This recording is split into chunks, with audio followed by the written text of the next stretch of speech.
15 qism.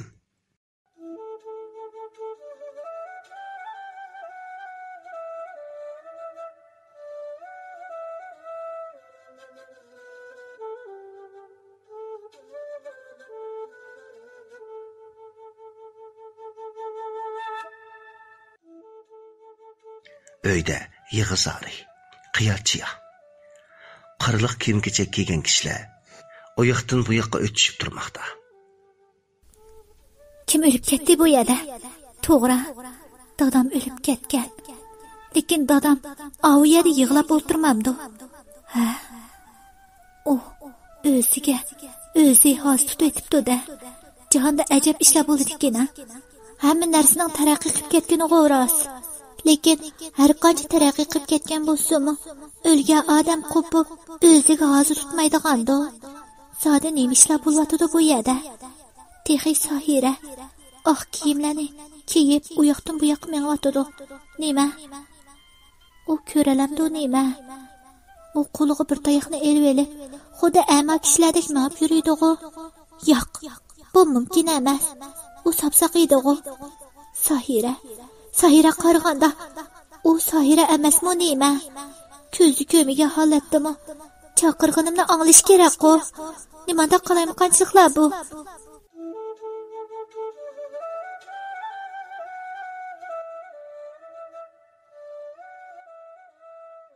Tura hey. Ma'u uyda nemish bo'lyapti-da demay so'ngichini chiqarib uxlab yotganday buning. Qilganlaringdan azroq xijil bo'lish yo'qkan asiningda. Qilg'iliqni qilib bo'lib, endi yana hech yeringga ep qo'ymay, lapjib yetibsan-ku.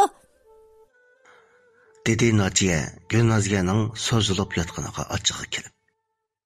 Gulnaziya bir narsani anqirib bo'lguncha, Naciye uni puti bilan turtib, tez qo'pishni aytdi. Gulnaziya ko'zlarini o'yga tikdi. Uy ichi odamlar bilan liq to'lgan edi. Opsining yig'isi hamma odamni yig'iltotdi. Gulnaziyami o'rindan irg'ib turib, opsining quchqiga tashlandi. Jinim appa, bo'ldi yig'lama. Sabr qilayli. Dadamning o'rnida mana men sizga hamroh bo'laman, appa. Sen menga hamroh bo'libsan, teg'i. Hammani qilgansan. Bir obdan turgan odam. Sening yolg'on yavodoqlaringni yiqildi. Endi teg'i bir oz yaxshi bo'laverdi. Yana shu sening kasabitingni bizni tashlab ketdi. Sen qaysi yuzing bilan menga gap qilyapsan? Biz seningdek bolada namus qilamiz. Ko'zimda yo'qol.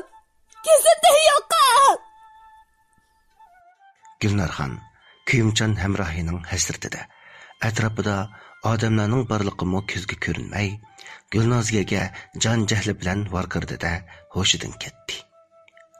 Buni ko'rgan Naciye yugurib keldi-da, opasining yo'lab quchqiga oldi. Unda qilmang jinim appa, ko'zingizni oching. Bizni bunday qo'rqitmang appa. Gulnarxon ko'zlarini yerim ichib, kuchab nafas ilyotdi. Naciye Gulnoziyaga qarab varqirdi. Appamni bo'lsa-mu saqtasin desang, hozir uydan chiqib ket. Uningga ko'rinma. Ağladingmi? Gulnoziya opasining ham ochisining alpozini ko'rib, o'rindan asta turdi-da, sirtga qarab mangdi.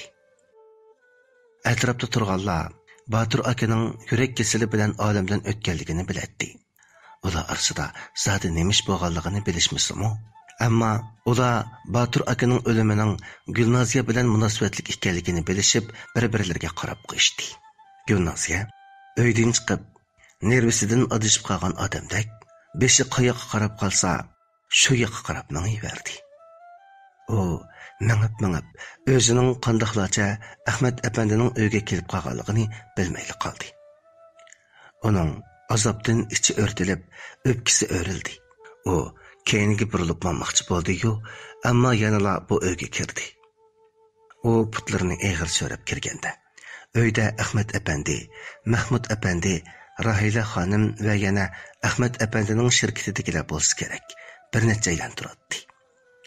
Ahmad apandi Gulnoziyani ko'ribla g'azab bilan varqirdi. Sen qaysi yuzing bilan bu uyga qayta oyoq bastang, ha? Ko'zimda yo'qol. Ahmet Efendi'nin qışida turgan bir neçeyden dal Sahiraning ishi to'g'riliq turgan shirkat xodimlari bo'lib, ular hozirgi ahvolda boshliqning qishida bundoq turishni loyiq ko'rmadi bo'lg'ay, azaldan bundoq ochiqlanib boqqanini ko'rib boqmagan Ahmet Efendiga yerning tegidan qarishib qo'yib, ostag'ina uydan chiqib ketishdi. Ahmet Efendining hozir ularning chiqib ketayotganligini ilg'i qilg'idek kayfiyati yo'q edi. Gulnoziya Ahmet Efendining oldiga yugurib kelganicha uning orqaga tizlandi. Endi bu qanda bu gaplarni qilganingning nima foydasi, ha? Endi pushaymon qilganingning nima foydasi? Sahira qani, ha? O qani, nada? Oh, mening jinim qizim, men sana yuz kelmayman. Jinim qizim. Ah, hayot. Menga qizimni qaytiribdi. Ah, mening qizim.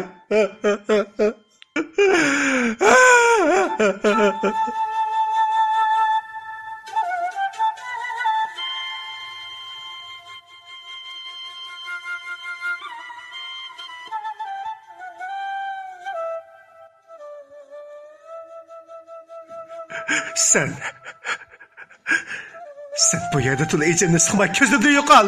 Közümde yo'qol.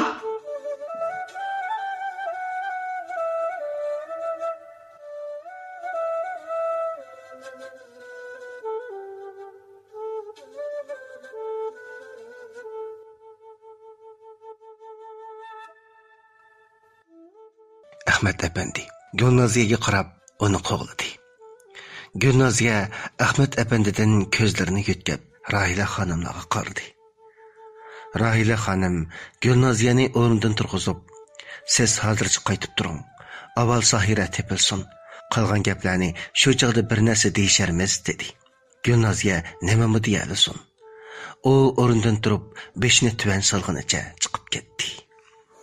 Asli Rahila xonimningmi, Mahmud Efendiningmi Gulnoziyaga qarorga ko'zi yo'q edi. Ammo uning bayotan dadam o'lib ketdi degan gapini olib, Gulnoziyaga ortiq gap qilmadi. Chunki qarindoshdan, bo'libmi ota-onadan ayrilishdimi ortiq yomon azob bormi? Gulnoziya chiqib ketgandan keyin Mahmud Efendilar Gulnoziyalarning uyiga berib, ulardan ahvol so'rab qo'yishni to'g'ri topdi. Ammo Ahmet Efendining faqatla borg'isi yo'q edi. Mahmud Efendi Ahmet Efendiga gap qildi. "Balam, hozir sen qandoq azoblanayotgan bo'lsang, bizmi sana o'xshashli azoblanib turyapmiz. To'g'ri, Gulnoziya haqiqatan to'g'ri qilmadi. Lekin qandoqli bo'lmasin, Qudular bilan biz yaxshi o'tishgan. Jahonda o'limdan cho'ng ish yo'q o'g'lim. Qandoqli bo'lmasin, bir qatim berib qo'ymasak yaxshi bo'lmaydi. Şuna mush qitim gapimni anglag'in, ha balam" deb uni elib Gulnoziyalarning uyiga bordi. Rahila xonimlarning oldiga Oytulaxon chiqib, ularni uyga boshladi. Ular borgan vaqtda Gulnoziya ko'rinmaydi. Gulnarxon bo'lsa, amdila xushiga kelgan bo'lib, Nojiya uning atrofida bir ishlarni qilib yuradi.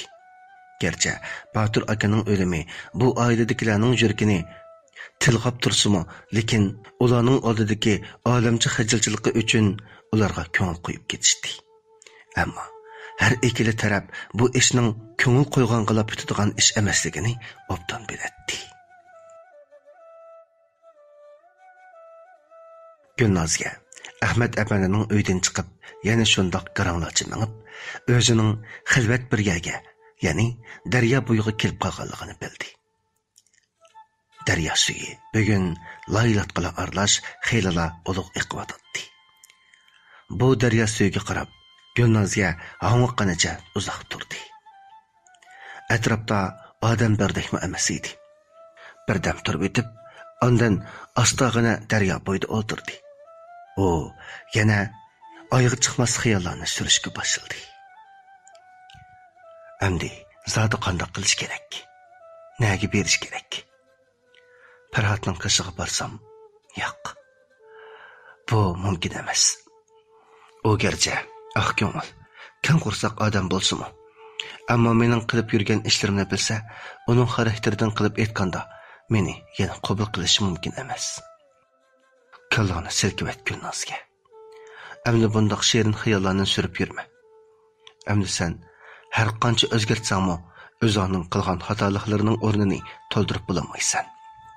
Yaxshi ish, o'likini ko'rsatmas debdikan. Amdi uningga ko'rinib yurma. O chuqum o'ziga o'xshash oq ko'ngil qizga chip bo'lishi kerak. Bo'lmasa uningga avval bo'ladi. Amdi bo'lsa-mu aqlingni top. Sening hayotingda yana sening opang va ochang bor. Eng oxirgi umringda bo'lsa-mu, ularning oldida xatoligingni yuyishga tirishqin. Mayli ular seni kechirsin yoki kechirmasin, ularning oldiga berib tizlan, tizlarini quchoqla, o'zingning pushaymon qilganligingni aytqin. O mana mushunda xiyollar bilan xelila kech bo'lib qolganligini tuymayli qoldi.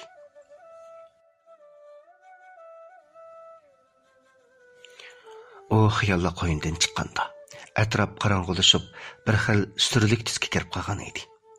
O qo'rqimsirab o'rnidan turdi-da, yo'l tarafiga qarab yugurdi. Yugurgancha uni sur bosgan sari texmi tez yugurishga boshladi. O herib hali qolmaganda cho'ng yo'lga chiqib oldi. Amdi xotirjam bo'lsa bo'ladi. Chunki cho'ng yo'lda maqdamda o'tishib turgan odam va mashinalar o'chirib qoladi. O amdi o'pkisini bisib bir oz turib olib, yo'ldan xeyli yiroqda ham past qolgan daryo bo'yiga qaradi. Baya o'zi o'tirgan o'rinda nimadir bir narsaning qariyib turgan gavdasi ko'ringandek bo'ldi. Har nima bo'lsa, yenib chiqibdiman. Agar o jimjit xilvat yerda bir ko'ngli qariga o'chirib qolgan bo'lsam, qandoqmi qilar bo'lg'aydim, deb o'yladi. O boyqa gavdani odam deb o'yladi. Haqiqatan o bir odamning gavdasi edi. Ammo o qandoqdir Gulnozga o'ylagandek kishiga ziyonkashlik qiladigan odam emas. Balki har kuni mushundoq vaqtda daryo bo'yiga kelib, mushu daryoga yam bo'lib ketgan sevgini uchun qayg'urib, uning bilan xiyoliy paranglashishni o'ziga odat qilgan qalbi qon oshiq Murat edi. Gulnozga cho'ng yo'lni bo'ylab to'limi uzoq mangdi. U uyga yetib borguncha yo'lda uningga o'chirganlar uningga bir xil so'g'oq nazarda qarashib o'tib ketishadi. Texi mahallaga yetib borganda kech bo'lganini to'ymaydigan, mahallaning do'qmush-do'qmushida o'ltirib, g'aybatning yipini eshitgan ayollar Gulnozgani ko'ribla, boshlarini bir yerga akilishib, kusurilishib ketishdi. Gulnozga garchi ularning nima deyishayotganligini bilmasimi, ammo g'aybat temasining o'zi ustida bo'linayotganligini his qildi. Ular nima desa da'vasun, desa shu rost gapni deyishayotgandi. Ular hech bo'lmasa buningdan ibrat elisha deganlarni o'ylab, bu xil ahvolga ideyada tayyorlik qilib bo'ldi. Endi keyingi ishlar zodi qandoq bo'lib ketadi? Biz buni keyingi qismdan anglaylik.